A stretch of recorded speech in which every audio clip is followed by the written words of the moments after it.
Christina Eve, and welcome to Shine Strong, Live Long. This is a segment on my channel and on my radio show where I spotlight and have conversations with people who have said yes to God and people who are allowing their gifts and talents to be used for God's light to shine strong through them. And as a result, the impact that they will leave will live long in the lives of others. And you guessed it, this is called Shine Sessions. Today, I have a very special guest, and I'm not gonna lie, like when I met him, I was like, oh, well, I thought one thing when I met him, and then you guys, here he is on the show, and I'm trying not to fangirl, okay? So here So look, this is singer-songwriter. He probably does a lot of other things. I know he has a podcast. I'm going to let him introduce himself to you. Here is Jimmy Moore. Welcome to Shine Sessions. Hey, thank you for having me. I'm excited to be here and I appreciate it. Well, tell the listeners a little bit more about who you are. Yeah, so my name is Jimmy Moore. I'm a songwriter. I'm a creative, so I do a lot of different types of content creation. I started off doing hip hop. Now I'm getting more into singing. I have a few albums and EPs. Diary of a Broken Christian is probably my most popular album. And, you know, I'm just here to spread God's word and, you know, give God all the glory through all of the creative ways that he's given me to do. Look, that's what's up. And that is exactly what I mean when I said I didn't know exactly who you were. So let me preface this, you guys. So I was in New Orleans. I was at a conference for radio, and this guy, Jimmy, he performed his song. It was dope. I was like, oh, bet, let me get this on the air, you know. And then I found out he has a YouTube channel. And then I found out he has a podcast that I don't learn that much from other people, like spiritually, you know, because like usually I'm like on that level, but I learned man, your podcast is deep and don't hype me up. Look, we're going to talk more about that because I was just like, it's so nice to be able to talk to someone who is also about the same work, you know? Right. So, okay. But before that, and then y'all, I'm a Jay Monty fan. Oh, I know where this is going. Okay, yeah. Yes. Now I know where this is going. Okay. So when I binged like your music on Spotify, and I was like, yo, he's been doing this for a really long time, and your stuff is really good. So before we go more into the podcast, are you an indie artist? Did you do this all yourself? Yes. I'm definitely an indie artist, and it's hard out here for us. Yeah. So I know. That's good. That's really impressive because I mean, like, easily I feel like you can get signed by somebody. Is that what your goal is? It's not so much my goal anymore, but I definitely wouldn't shy away from it. I'm open to it, but it's not exactly my goal anymore. At this point, I'm just willing to accept any opportunity that God gives to me as long as the opportunity is right. Maybe so if you know somebody, because you look like you know somebody, if you know somebody, you know, tell them to call me, you know? Okay. You know, we'll see. Okay. I don't know. I like the indie spirit. Most of the indie artists that I talk to, it's very genuine. And maybe that's what God wants. We'll see. But in addition to that, I will say he has a podcast. It's called The Faithful Podcast. That's correct. That's right. That's what this shirt is right here. Yeah. So I'm segueing to the fact that I'm trying to figure out how I can get some apparel. Oh, I got a lot of it, and I'm getting prepared to actually start sending it out to some radio stations. So I got you. I got you. Okay, great. Cool. So, okay, you're a podcast, The Faithful Podcast. Yes. How did this start? What made you want to start talking about the topics that you chose? Okay, so this is actually an interesting story.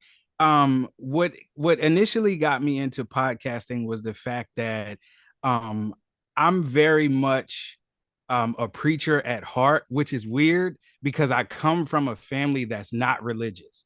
Like if you listen to my album, I feel like it's kind of obvious to some people, which in some ways I think God has given me as a gift, actually, because I can kind of minister and speak the language of some people that grew up like I did, where we didn't come from a family that really went to church like that. I think that my family, I can probably remember going to church maybe less than 5 times as a child.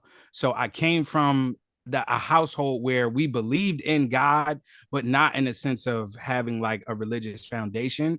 But when I became a believer when I was 19, it was like when the prophet in the Bible describes the spirit in God's word coming through like a fire inside of him. That's kind of how it started to feel to me when I was about 19 or 20. So I became I got ordained as the minister at a non-denominational church in Wilmington. And I just started trying to find ways to preach God's word, but I didn't really want to be a preacher in the traditional sense. That's something I kind of had to tell my mom, because she was just like kind of like confused about like, where are you with it all? And I'm just like, yeah, mom, when you look at my music video, the guy that I was ministering to in my video that was playing my friend, he was talking to me, and I was telling him like, this is how I am in real life. Like, I'm really like the homie that knows the Bible that's trying to minister to you. That's kind of it. So for me, the thing that got me into podcasting was, how can I be a minister and how can I speak and preach God's word, but in a way that feels natural and feels comfortable to me? Because I'm not really the kind of guy that wants to put a suit on and stand in the front of a congregation and have like a fold that I'm, over every Sunday or every Saturday and do it that way. That's just not what God called me to. So that's kind of what got me into podcasting. And as far as the topics that I'm touching on, the reason why the brand is called Faithful, something that I believe that God gave me, is because everything that I talk about, everything that I sing about, everything that I rap about, I just wanted in some way to promote the idea of being faithful to God. And that could be in any way, because we know that faithfulness is a fruit of the spirit. So I just believe that faithfulness is one of those things that if you are committed to being faithful to God, then it will pour out in every area of your life. So something that I say a lot is that if you're faithful to God, you'll be faithful to your wife. You'll be faithful to your children. You'll be faithful to your friends, because ultimately, when it comes to everybody and everything, if your ultimate desire is to be faithful to God, then it'll lead you to a level of righteousness that I believe that God has called us to. And sorry, I'm long-winded if you can't tell. I mean, you said you was a preacher, so that makes sense, I'm kidding. But no, okay. So that lines up perfectly with exactly what I witnessed with your podcast. I was like, this man, he preaching. He is preaching on this podcast. And I was like, does he not preach at church? Like, what is going on? Right. I learned a lot, and I thought the topics that you chose were really intentional, and really they need to hear about the things you talked about. Right. We need to hear about the things you talked about. I loved how you talked about family, being faithful, and how they said, oh my gosh, the one that I loved was about, I don't know if I'm saying it right, but you were saying that the tactic basically of the devil, like the hidden thing that he has, is insecurity. Is like insecurity. It's rooted in some people, and we don't realize that it leads to so much sin, right? Right. So I will say that, yeah, they did right, making you a preacher. But well, thank you. Yeah, tell me more about your family life, because when I first met him, you got okay. So here's the Okie. Because I walked up to him at the conference and was like, hey, like, I would like to play some of your music on air. How can I get in touch with you? And he starts talking to me. His wife was there beside him. He starts talking to me, oh, this is my wife. And we've been, and showed me his kids. And I was like, oh, what a sweet young man. Thank you. No, I appreciate that. Tell me about your family. Do they inspire the work that you do in any way? Yes, my family is my biggest supporters. They're my biggest fans. I kind of thought about making a song, but I wasn't gonna do it because it was a little bit too cringe. Making like a dad song about how I feel like I'm famous when I go home because, like, you know how celebrities when they get out the car, everybody's screaming, "Oh my goodness!" That's how it is when I come home because I have 6 children. So when I get home, it's like, "Oh my goodness, daddy!" And I feel like a celebrity, which like it is nothing comparable to that. And I come from a big family. I'm actually the youngest of 5. So for me, this is what I'm used to. And it's part of the reason why I wanted to have a big family, because I wouldn't want to be an only child. When you grow up in a big family, the type of love that you experience is something that I wanted to give to my kids. And it's unimaginable. But yeah, they are my biggest fans. My son was actually singing my song the other day, and it's just so beautiful. It's so beautiful. So I told them that when they get old enough, I want them to re-record some of my songs in their own way. Like, do your own spin on the music that you hear that you like from me, because that would be a gift to me and that would make me happier than anything else. So yeah. Aw, are they And they interested promised me in? they would do it. Oh, really? Okay, so Yes. they show interest in music and some of the creative things that you have going on. Yes, so my children are all creative in different ways. So my daughter Abigail, she is like a writer and she draws better than I do, which is interesting. Me but too. but they're very musical children. If you heard my song The Way It Goes, they were actually singing on that song, which is funny because some people say that that's their favorite part of the song is them singing, so not me, right? But that's funny. But they sang. My son is interested in playing the keys, so they're very musical, and it's so natural to them that it just makes me happy to see that, because I know that it's something that it'll live on even past me. You know what I mean? It's bigger than me. I think it's just something that God gave us as a family. You know what I mean? That is so precious, right? I'm so glad you're a celebrity at home. It's I beautiful. know, it's so cute. And out here in these streets, in the gospel streets, praise them. And so okay, so I can't go. I was just thinking, I was like, you know what? Forget these questions I sent you, because I need to know more about okay, two things. One, the way you grew up, I feel like has allowed you to have such a unique approach to the Yes. topics you talk about. And right now being in the faith, coming from a family that wasn't like super into church, right? Right. My question for you is, because okay, let me give you some pretext. So Shine Strong Live Long, a lot of the listeners and our audience are people who are, they're go-getters. They feel a tug on their heart, right, to do more for God. Like God, they know God's called them for more, but it's Mhm. just some of them, it's like getting past this point of, let's finally say yes. Let's be all sold out, right? Because Oh my not goodness. everyone feels that mighty fire burning immediately, right? I Um, didn't. and so so yeah, so tell me about that journey, how you found Christ. Okay, so this was an interesting story. When I was a child, like I said, we grew up in a family that believed in God, but like I said, they weren't very religious. So there was prayer at times. My dad did teach us about the fact that God will be there to get you through difficult times and things like that, and that you can always rely on him when you need him. And so I came from a very musical family. I like to say that it had like generational effects. My my dad's uncles were singers, so they were on like the Temptations wave, right? And Oh, then my dad and my uncles were singers, and they were R&B singers. So as a child, my dad introduced me and my sister to, Drew Hill, Blackstreet. That's the wave that they were on. We're from Philly, so the whole Motown Philly thing, it was like literally that time.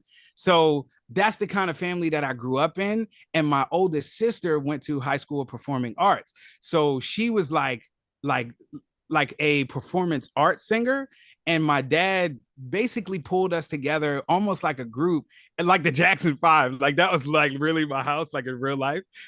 And we sung together in the living room. We would just make silly songs, but my dad would kind of just make us take it serious to a certain degree. He never really pushed us, but he made us take it serious. And he would tell us, you sound flat. Okay. That was a little sharp. Okay. That note was a little ugly, but you're going to get better.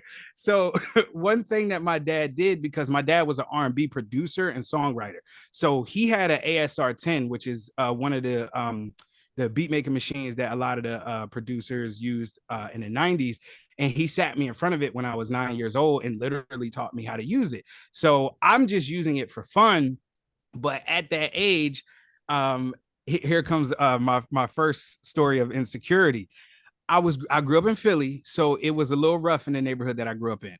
And I made the intellectual decision at 9 years old that I didn't want to sing anymore because I didn't want dudes to think that I was soft. Okay? Oh, that was the wave, right? That was the wave. Like if you had to rap. Yeah. And it was at that moment that I decided to rap instead. Because I had often to this point been taught how to sing by my dad. But at this point, I'm like, nah, I gotta be tough. I don't want dudes thinking I'm sweet. You know what I'm saying? I gotta rap. So I'm not singing no more. I'm rapping. Big mistake. But anyway. No, your rap songs are nice. You're talking about the 9-year-old you. Okay. Right. Being insecure about it was a big mistake. That's what I mean. Gotcha. So that led me to a place where I started making music day in and day out. I'm definitely a loner because I'm the youngest, so I was left at home alone a lot, which was kind of heartbreaking in some ways, but I used music to kind of like help me get through it, because in some ways, maybe I'm being deep here, but in some ways it felt like the difficulty and the pain that I experienced as a child, with a lot of the things that were going on with my parents going back and forth, it felt like music was the one thing that could get me to escape. And it felt like music was my way out of all of the pain and all of the difficulty and all of the struggle. So that's actually a lot of what inspired my album, Diary of a Broken Christian. So growing up in a household, I made a lot of music. I want to say I had albums by the time I was like 13. Like my sister had all of them CDs and stuff like that, which is kind of funny because I pressed up CDs and I didn't even sell them to anybody. but yeah, so I did that. And when I got to high school, I became, I guess, what you would consider a big fish in a small pond, because I went to a small high school. So I became popular because I did all of the talent shows and the pep rallies. And I got the best of both worlds because my father was a singer and my mom was a dancer. So I actually became captain of the boys hip hop dance team in high school. So I kind of had it like, that's the way that I was doing it in high school. Like I felt like I was living on a high. And I say all of that to say, when I graduated from high school, all of those things that to me built what my identity was actually brought me to depression. Because when I graduated from high school and I went to college, I only went for a semester because I was studying, I was a hospitality major, and I decided that that's not what I wanted to do with my life. Once I went through that period in my life, it actually drove me into depression because my father basically told me, if you don't get back on the airplane and go back to school and finish, then I've done all I can do for you as a father. So in some ways, it felt like he disowned me. And that kind of drove me into depression because I felt like I knew that I was going to be a superstar in my own mind because of all of the music that I had done and all of the people that have supported me up until that point. But it didn't go the way that I thought that it was going to go. And this actually turned into my testimony. And one day I'm sitting in a room in my mother's apartment, and I heard God speak to me, and it terrified me. It really did scare me. But he told me that he wanted me to change some things in my life. He wanted me to turn my life around. And there were some things that he wanted me to do. One of the things that he wanted me to do was that he wanted me to marry my wife. And he wanted me to basically get rid of some of the habits that I had at that time. And when you talk about the people that are go-getters and the artists and people that are struggling to say yes to God, this was that moment for me. At that moment, the Holy Spirit convicted me to stop doing the music that I was known for. And mind you, this was back like after the MySpace era. And I had like literally like 40,000 hits on MySpace. So like, I'm thinking this is who I am. This is who I got to be. This is what I'm known for. And the Holy Spirit convicted me and told me that he didn't want me to do that kind of music anymore. And instead, he wanted me to use my gift and my talent for God. I did not want to do it. I Yeah. did not want to do it. I'm telling you, I did not want to do it. Like, I send much love and shout out to Kirk Franklin. But at that time, dudes and everybody would have called me Kirk Franklin and like tried to clown me like, oh, you a gospel artist now. Oh, you on this, you the Bible man kind of thing. Those kind of pressures in the back of my mind made me terrified, and I did not want to do it. So if there's anything that I could offer to anybody out there that's a creative or anything close, if you're struggling to say yes to God, I would encourage you that even if you feel like you can't say, yes, I'm going to do it right now. Yes, I'm going to start tomorrow. At least be obedient enough to say, I don't want to do it, but I'm willing to allow you to change me and to get me to where as though I need to be for me to be willing to do it. And that's ultimately what I said to God. I was honest because I believe that God wants our honesty. So I was honest. I do not want to do this. I don't want people to call me corny, and I don't want to turn away from the fact that I got all of these quote unquote fans.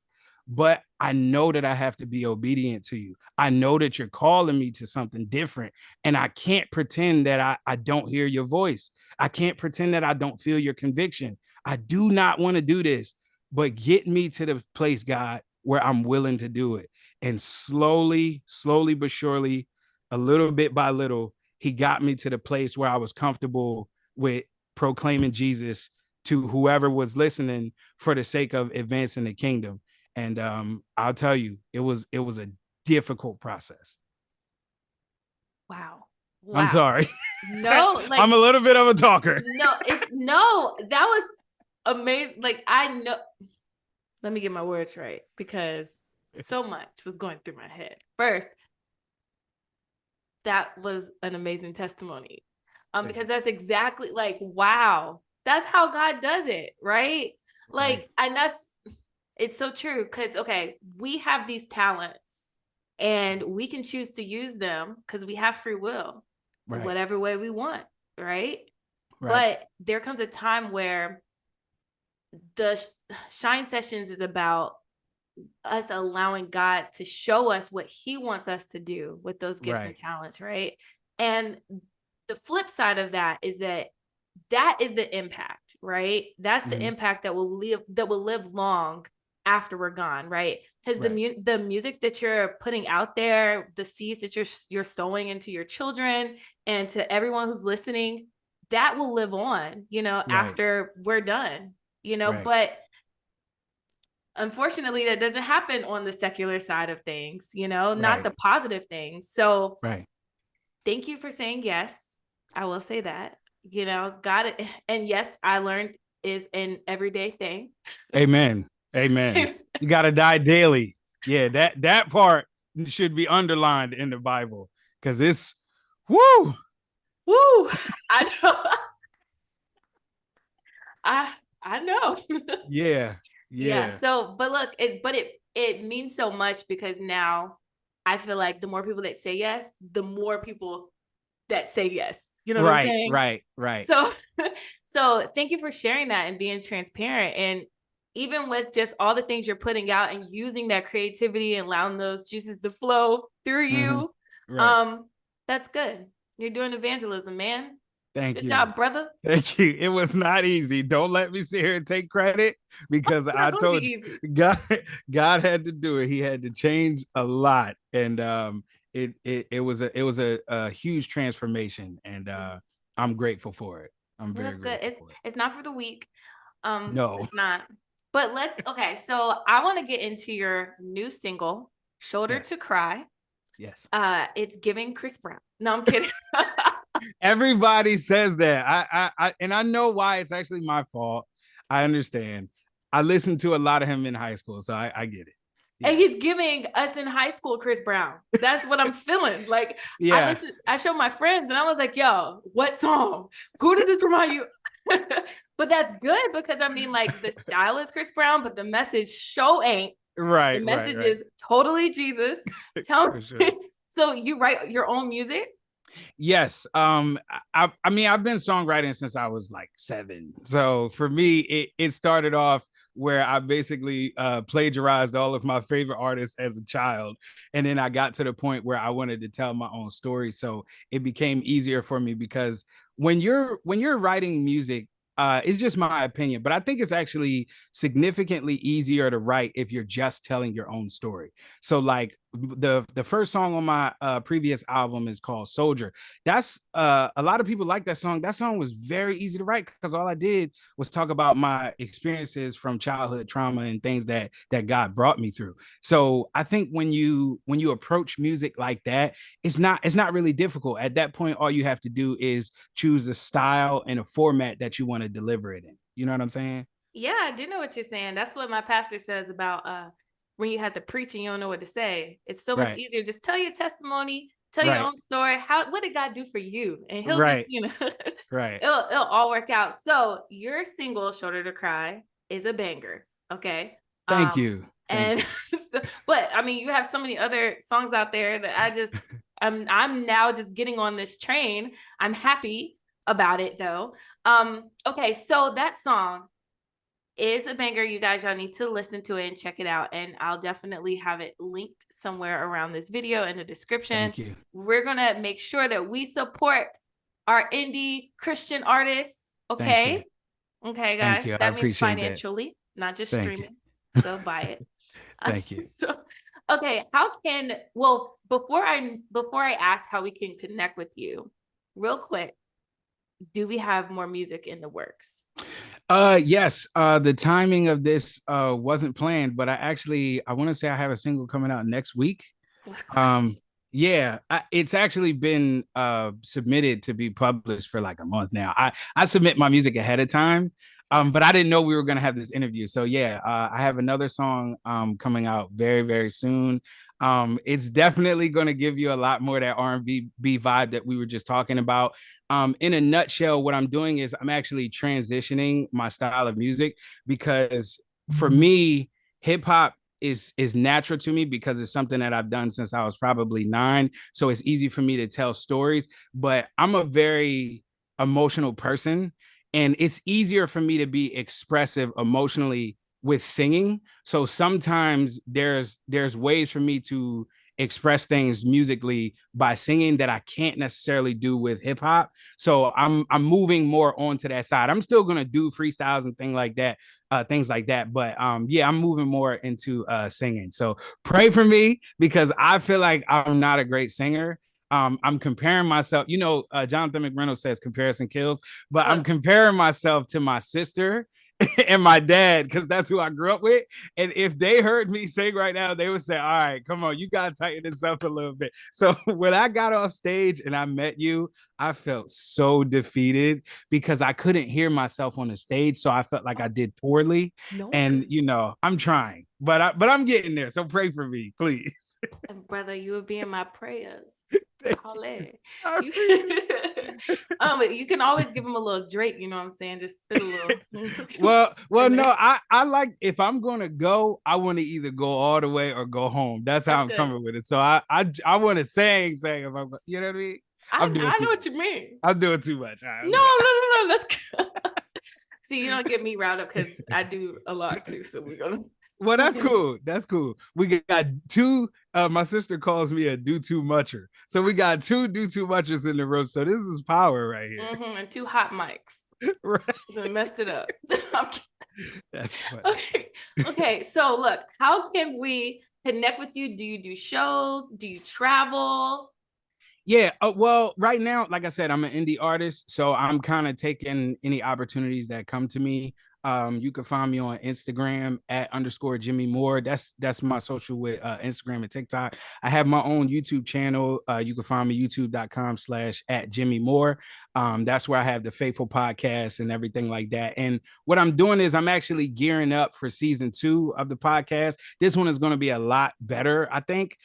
So I'm going to try to go a little bit harder with this one, but yeah, that's where you can find me. So my main focus in the future will probably be YouTube. And the single that I got coming out next week is called All You Need. So I'm excited about that. I'm excited. Yay. Okay, well then that means I need to speed up this recording and make sure this goes out so that we can let people know that that's about to drop. Well, Bet. thank you.